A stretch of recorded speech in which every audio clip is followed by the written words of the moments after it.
신명기 17장 1절부터 13절. 흠이나 악질이 있는 소와 양은 아무것도 내 하나님 여호와께 드리지 말지니 이는 내 하나님 여호와께 가증한 것이 됨이니라. 내 하나님 여호와께서 내게 주시는 어느 성중에서든지 너희 가운데 어떤 남자나 여자가 내 하나님 여호와의 목전에 악을 행하여 그 언약을 어기고 가서 다른 신들을 섬겨 그것에게 절하며 내가 명령하지 아니한 이를 성신에게 절한다 하자. 그것이 내게 알려짐으로 내가 듣거든 자세히 조사해 볼지니 만일 그 일과 말이 확실하여 이스라엘 중에 이런 가증한 일을 행함이 있으면 너는 그 악을 행한 남자나 여자를 내 성문으로 끌어내고 그 남자나 여자를 돌로 쳐 죽이되 죽일 자를 2사람이나 3사람의 증언으로 죽일 것이요 한 사람의 증언으로는 죽이지 말 것이며 이런 자를 죽이기 위하여서는 증인이 먼저 그에게 손을 댄 후에 뭇 백성이 손을 댈지니라. 너는 이와 같이 하여 너희 중에 악을 제할지니라. 내 성중에서 서로 피를 흘렸거나 다투었거나 구타하였거나 서로 간에 고소하여 내가 판결하기 어려운 일이 생기거든 너는 일어나 내 하나님 여호와께서 택하실 곳으로 올라가서 레위 사람 제사장과 당시 재판장에게 나아가서 물으라. 그리하면 그들이 어떻게 판결할지를 내게 가르치리니 여호와께서 택하신 곳에서 그들이 내게 보이는 판결의 뜻대로 내가 행하되 그들이 내게 가르치는 대로 삼가 행할 것이니 곧 그들이 내게 가르치는 율법의 뜻대로 그들이 내게 말하는 판결대로 행할 것이요 그들이 내게 보이는 판결을 어겨 좌로나 우로나 치우치지 말 것이니라. 사람이 만일 무법하게 행하고 내 하나님 여호와 앞에 서서 섬기는 제사장이나 재판장에게 듣지 아니하거든 그 사람을 죽여 이스라엘 중에서 악을 제하여 버리라. 그리하면 온 백성이 듣고 두려워하여 다시는 무법하게 행하지 아니하리라. 아멘. 묵상에서 보면 한 대기업 간부가 그 비행기 안에서 그런 갑질을 했던 내용을 다루고 있습니다. 그가 잊어버린 것이 무엇이냐라고 이야기했을 때 자기가 대기업의 간부 되기까지 수많은 인생의 세월 속에서 그를 섬겼던 사람들, 그가 받았던 은혜들을 잊어버리고 내가 돈을 냈으니까 난 이만큼 해야 돼. 이렇게 생각하는 것이 그의 갑질의 원인이다라고 이야기를 합니다. 우리에게도 마찬가지죠. 우리의 삶 속에 불평이 생기고 원망이 생기고 다툼이 생기고 삶 속에 그냥 지쳐서 낙심하여 일어설 수 없을 때 가만히 들여다보면 오늘까지 인도하신 하나님의 은혜, 주변에서 나를 도왔던 수많은 은혜들을 잊어버릴 때 동일하다는 것이에요. 우리는 인생의 갑질이라고 표현하지만 신앙의 갑질이 있습니다. 하나님을 잊어버릴 때예요. 하나님의 은혜가 없어지면 우리도 삶 속에 하나님의 은혜가 아닌 자기 방법, 자기 기준의 갑질을 행하게 되어집니다. 그래서 하나님의 은혜냐 아니면 네 뜻이냐 했을 때 자기 뜻이라는 것이 곧 갑질이 되어지겠죠. 오늘 본문 속에서 우리는 다시 한번 하나님의 백성이라면 어떻게 살아야 되는가?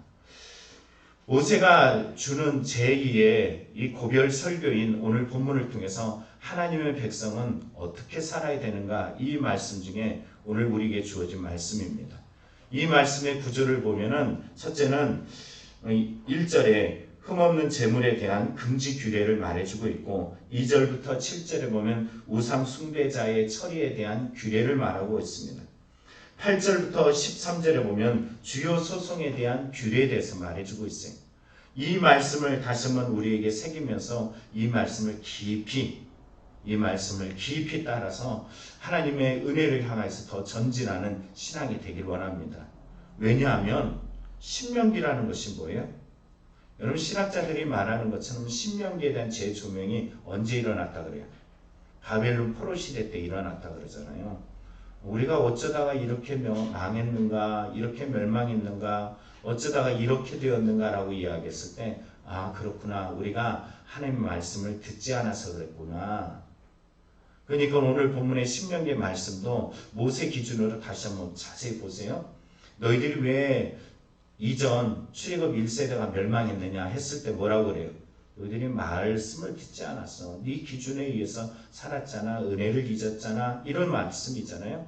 오늘 말씀을 통해서 다시 한번 우리에게 하나님의 은혜를 향해서는 이렇게 과감하게 나를 쳐서 복종하는 모습이 있어야겠다. 이런 결단을 가지고 때로는 손해보고 때로는 아프고 때로는 속상해도 내 뜻이 아닌 하나님 뜻 앞에 나를 쳐서 철저하게 복종하는 순종하는 믿음으로 살아가는 저와 여러분이 되기를 간절히 축원합니다.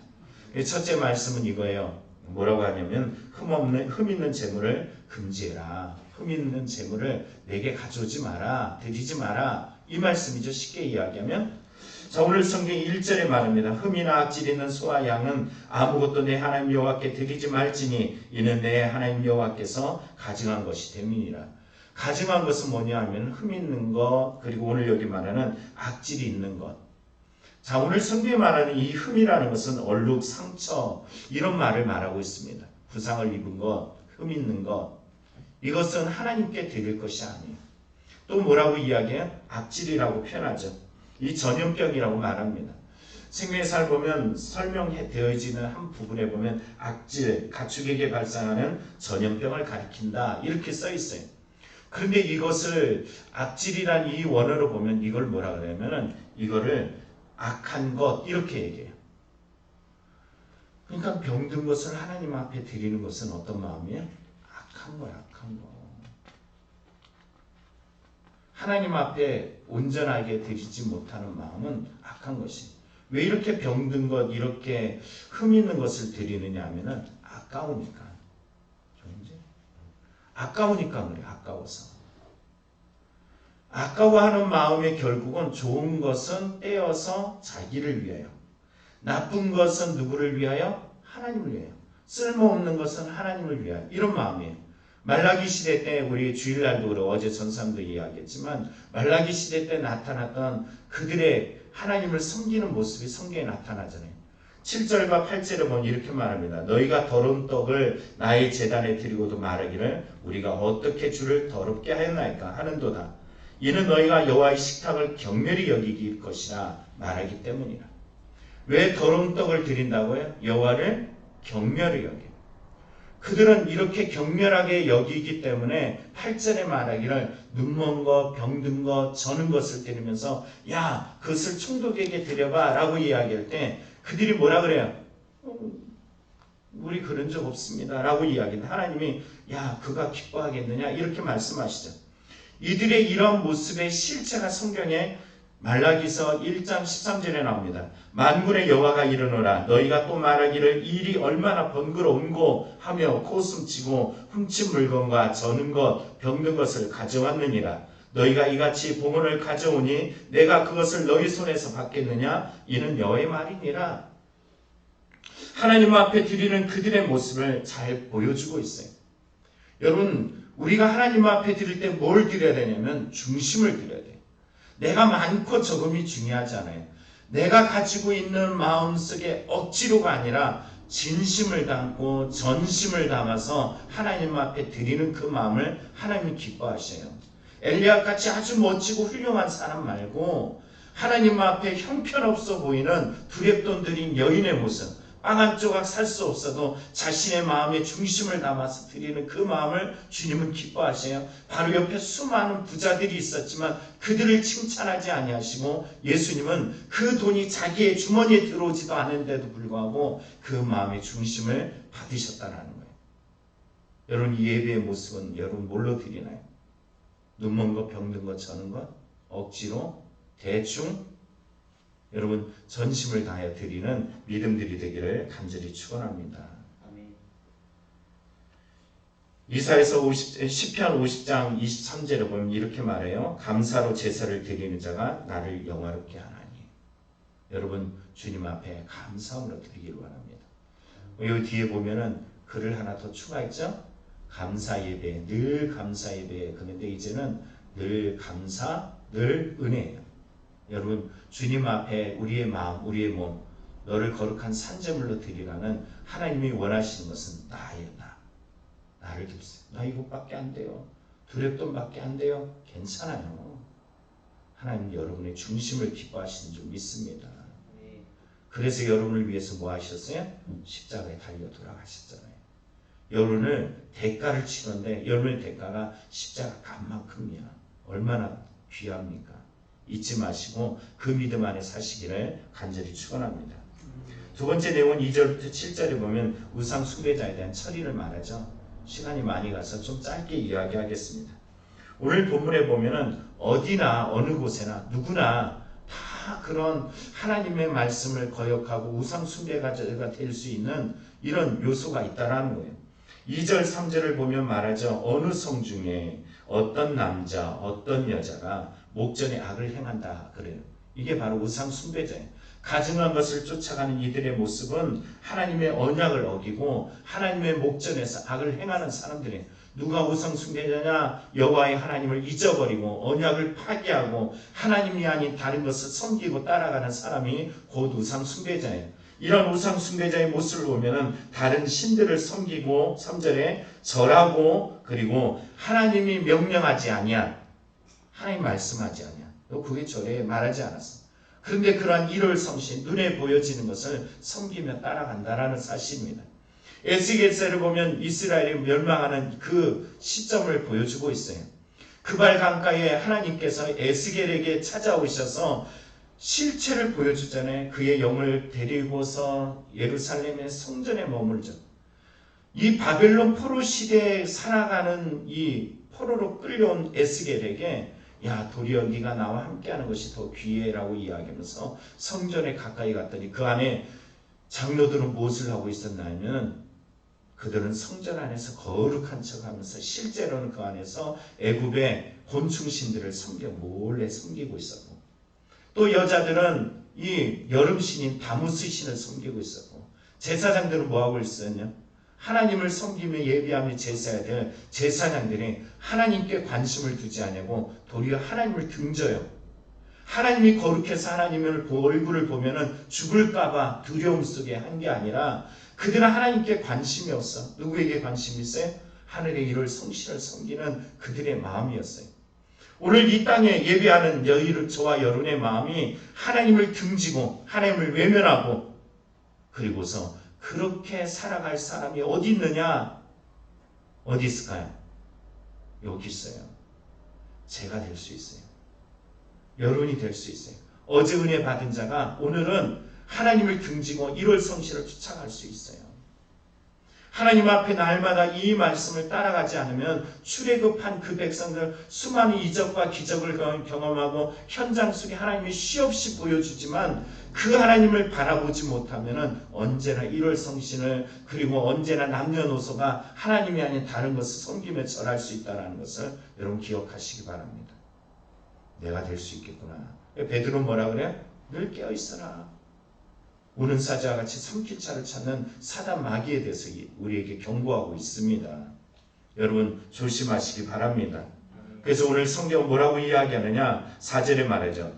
그런 이야기를 들으면 자세히 조사해라. 왜 조사하냐면은 성경에 나오잖아요. 뭐라고 이야기하냐? 5절에 보면은 이런 사람들은 너는 그 악을 행한 남자나 여자를 성문으로 끌어내서 그 남자나 여자를 돌로 쳐 죽여라 라고 이야기해요. 와 너무 끔찍하지 않아요? 하나님을 믿지 않고 의지하지 않고 우상을 섬겼다 그래서 그들을 돌로 쳐 죽인다? 하나님이 너무 심한 거 아니야? 근데 여러분 잘 생각해야 돼요. 신명기를 통해서 말씀드렸잖아요. 이스라엘이 왜 멸망했다고요? 하나님을 섬기는 것을 잊어버렸어. 우상을 숭배하다가 멸망했어요. 아무리 생각해보니까 이것 때문이야. 그래서 신명기가 기록되었어요. 여러분 코로나19가 장식되고 이제 끝이구나. 이제 개학을 앞두고서 우리가 이제 정상적인 삶이 우리에게 펼쳐지는 거라고 막 신나하잖아요. 그리고서는 정부에서는 교회를 막 쪼여가지고 이것에 성공했다라고 이야기했잖아요. 그런데 끊임없이 말했던 이거를 제어해야 돼. 이걸 제어해야 돼 하고 수많은 사람들이 말했던 그들이 관가했던 곳이 어디였냐면 클럽이었어. 클럽. 근데 지금 코로나가 어디서 번졌어요? 클럽이에요. 그때 클럽만 잘 잡았으면 이런 일이 없었을 텐데 이렇게 말하잖아요. 돌이켜보면 클럽만 잘 잡았으면 되는데 오늘 신명기가 그 말씀이에요. 야, 우상만 숭배하지 않았으면, 우상만 바르게 잡았으면, 그렇지 않도록만 했으면 우리가 이렇게 멸망하지 않았을 텐데, 이거예요. 오늘 이 말씀이 그래서 중요한 거죠. 그러면 그러지 않기 위해서, 앞으로라도 그러지 않기 위해서 이거를 우리가 마음에 새기고, 그리고 삶 속에 더 깊이 깨달아야 할 것은 뭐냐면, 이들을 죽이는데 철저하게 조사해요. 이 철저하게 조사해가지고 그들을 죽일 때 이 가짜 증인들이 있을 수 있잖아요. 그러니까 어떻게 하면 하나가 아니야, 둘 이상, 셋 이렇게 해서 증인을 세우고, 그 증인 중에 그 사람이 딱 눈을 마주 보면서 그 안에다가 안수하듯이 그에게 손을 대고서, 그는 짐승에게 제사할 때 하는 것과 똑같이 그 모습을 취하는 거예요. 백성들도 마찬가지예요. 그에게 이렇게, 내가 그렇게 되면 내가 죽어. 증언한 사람들은 나도 안 그럴 거야 이런 말도 있지만, 나는 진짜 증인이야. 나도 그러지 않을 거야 이런 마음이에요. 여러분, 결국은 우상 숭배는 죄악이 되고 멸망이 되고 하나님과 끊어짐이 되어지고, 하나님께서 그동안 주셨던 모든 승리와 기쁨과 감동들을 잊어버리게 됩니다. 그럼 우상은 뭐냐? 자기예요. 십계명 두 번째, 우상은 누구를 위해서? 자기를 위해서. 누구를 잊어버리면? 은혜를 잊어버리면. 오늘 끊임없이 신명기에 말씀한 것처럼 여호와를 잊어버리면 나타나는 현상이 뭐냐면은 자기 숭배, 자기 중심, 하나님이 아닌 다른 것을 섬기는 마음이 있어요. 오늘 여러분이 불평하고 원망하고 좌절하고 넘어지는 모든 순간순간에 보면은 우리는 은혜를 잊어버렸어. 하나님께서 그동안 하셨던 은혜를 잊어버리면 쉼없이 넘어질 수밖에 없다라는 사실입니다. 여러분, 그래서 또 기억하고 문설주에 바르고, 그리고 여러분의 손목에 메고 이마에 붙이고, 안지나 이제나 이 말씀 끊임없이 이야기하는 이유는 잊어버리지 않기 위함이에요. 자기 자랑이 아니야, 나 이랬어 나 저랬어가 아니라 하나님 앞에 이 말씀을 기억하기 원함인 줄 믿습니다. 마지막 세 번째는 오늘 주요 소송에 대한 규례예요. 성중에서 신앙이 많고 은혜를 받은 사람이 싸우고 다퉈 있을 수 있어요, 없어요? 은혜 받은 사람은 다투는 거 못 봤는데, 그렇죠? 은혜를 받고 시간이 흐르다 보면 어느 시점에 다툼이 일어나요. 오늘 성경에 8절을 보면 다툼이 일어나고, 심지어는 이 주먹 다짐이 있어서 구타까지 일어났어요. 그래서 이 문제로 소송이 일어났네. 성중에서 이 문제를 해결하려니까 해결이 안 돼. 나 억울해 하면서 막 다툼이 일어나고, 이 문제 분쟁이 심해졌어요. 그럼 어디로 가냐면 중앙성소로 가는 거예요. 중앙성소는 오늘 성경에 뭐라고 이야기하느냐면은, 내가 판결하기 어려운 일이 생기거든 너는 일어나 내 하나님 여호와께서 택하신 곳으로 올라가서, 어디로 올라가라? 중앙성소, 하나님이 계신 곳으로 올라가라. 그리고 레위 사람과 제사장과 당시 재판장이 나아가서 물으라. 누구에게? 레위 제사장과 또 당시 재판장이 있잖아. 그들을 데려다가 물어라. 그러면 어떻게 할지 그들이 판결해 줄 것이야, 이렇게 말해요. 그러면서 여호와가 택하신 곳에서 너희가 판결을 받았을 때 어떻게 하냐면은 여기 말하죠. 그들이 너에게 보이는 판결 뜻대로 내가 행하되, 이 판결 뜻대로 행하래요. 이 판결 뜻은 뭐냐면은 11절에 나오죠. 곧 그들이 내게 가르치는 율법의 뜻대로라고 이야기해요. 이 판결의 기준이 어디 있어요? 자기 기준이 아니야. 사람의 기준이 아니야. 하나님의 말씀의 기준이에요. 이걸 뭐라고 이야기하냐면 공의라 이야기해요. 하나님의 기준이 뭐예요? 공의예요. 자기 기준이 아니야. 세상의 기준이 아니야. 하나님의 말씀의 기준이 공의예요. 이 공의의 뜻대로 할 때 너는 어떻게 하냐면 행하라. 무슨 말이에요? 순종하라는 거예요.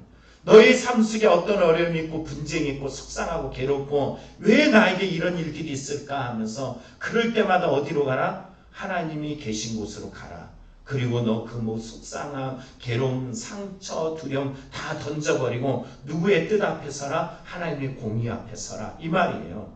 여러분, 속상한 일 많죠? 힘든 일 많잖아요. 괴로운 일 많잖아요. 그럴 때마다 이 속상하고 억울한 마음을 들고 어디로 가라? 하나님께 가라. 하나님의 공의 앞에 서라. 여러분, 오늘 우리가 이 하나님의 공의 앞에 서기를 간절히 축원합니다. 이 공의를 무시하는 사람은 뭐라고 이야기하느냐면은 12절에 말하죠. 무법한 자라 그래. 무법한 자. 하나님 앞에 섬기는 제사장이 재판장에게 듣지 않는 자는 무법한 자 이렇게 말해요. 왜 그들에게 들어야 되느냐? 성경에 말하잖아요. 거지 나사로가 죽어가지고 부자도 죽어가지고 부자가 야, 내 형제가 지금 5시 저 밖에 있습니다. 저를 좀 살려주십시오 하고 아브라함에게 이야기할 때 아브라함이 야, 저 나사로를 살려갖고 밖을 보낸 것이 아니라 그 세상에 누가 있다? 제사장 있고 선지자가 있잖아. 그들의 말을 듣지 않으면 안 들어. 오늘 하나님의 공의가 어디 있어요? 오늘 이 땅에 우리의 삶 속에 오늘도 여전히 내게 말씀하신 이가 계셔요. 멀리 있지 않아요. 오늘 지금도 선포되고 있어요. 제가 인간적인 제 말을 할 때는 그거를 듣거나 말거나 여러분 뜻이지만 이게 하나님의 말씀이고 이게 사실적 말씀이라 그러면 우리는 듣고 순종해야 돼요. 이게 공의이기 때문이에요. 여러분 이 말씀을 따라서 순종하며 나아가길 원합니다. 제가 믿고 제 말이 듣기 싫고 귀가 막아버리고 싶을지라도 그래도 전달자가 아니라 그 안에 진짜 전하는 말이 하나님 말씀이라면 고장난 라디오에서 음성이 들려도 그 음성에 대한 신뢰를 가질 수 있는 마음처럼 하나님 앞에 들을 수 있는 귀가 열어지길 원합니다. 그러면은 반드시 살리라. 여러분 오늘 이 말씀을 가지고 여러분이 승리하기를 간절히 축원합니다. 오늘 하나님 앞에 자세, 오늘도 말씀에 순종하는 믿음으로 살아갈 때 하나님 여러분의 평안과 은혜와 충만함을 더할 줄 믿습니다. 기도하겠습니다.